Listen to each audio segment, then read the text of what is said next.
One of the better things to eat on a meal for me is a steak.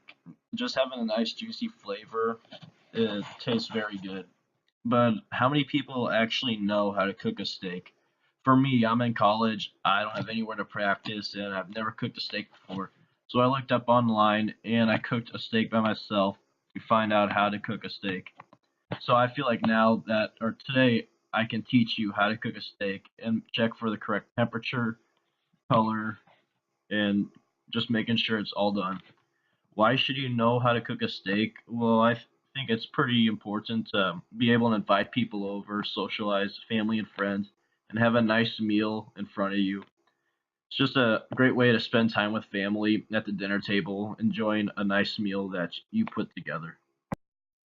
To cook a steak that your family and friends will like, you're gonna need to have some ingredients and appliances with you. So you're gonna need a grill, obviously, and then you're gonna need the steak. So the steak, it just depends on what kind you like. According to Gentleman's Gazette, the Steak Guide by J.A. Shapira, you have the filet mignon, the sirloin, the T-bone, the flank steak, and the list goes on and on. The most popular ones are going to be the filet mignon and the sirloin, as those are going to be juicy, fatty, have a lot of flavor with them. Then you're gonna want your seasonings. For me, I used black pepper and seasoned salt, but according to Bobby Flay on the Food Network, his perfectly grilled steak includes tablespoons of canola oil and kosher salt. So it just depends on what you prefer. Then you're gonna want other types of sides and foods, salads, potatoes, whatever you want. So to start cooking the steaks, you're gonna want to let them thaw out, and as Bobby Flay said, you want to let it get close to room temperature, as it just loosen up the meat and prepare it to put on the grill. And these are all pictures of me cooking my steaks. So this is whenever I cook. You're gonna want to apply the seasonings as they reach room temperature to all the pieces of steak. So for me, as you can see, I use seasoned salt and black pepper. And you just put a nice little layer on the top and bottom of the steak. Not too much, but you also want to cover it up so it can have that flavor throughout the steak. You're going to want to turn the grill on before so it can heat up. And before I put on the grill, this is just another picture of the steaks right before they got on. And it's pretty easy. Just put it on the grill and let them do its magic. So you're going to want to check on the steaks periodically, maybe every 5 to 10 minutes. You don't want them to cook too fast, and if it's not cooking right, then you should check up on that.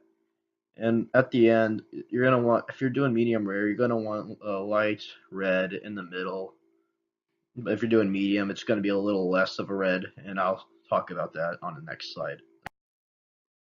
Whenever you do think the steaks are close to being done or are done, you're gonna have to check the color and the temperature of them just to make sure.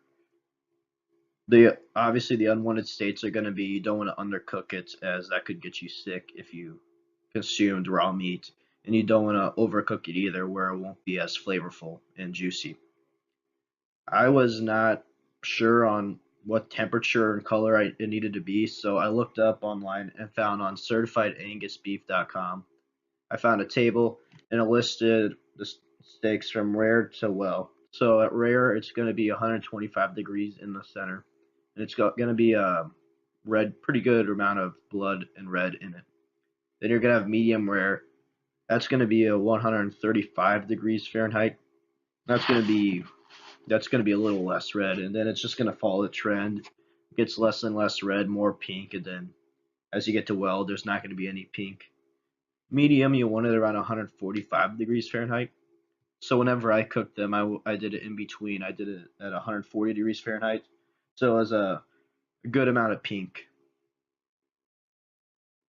So now that you know how to cook a steak and watch for the color and temperature of the steaks to make sure they're done, next time you're with family or friends or you want to have a nice meal with someone, you can invite them over and impress them with your steak skills and cook for them and watch them become more impressed with you.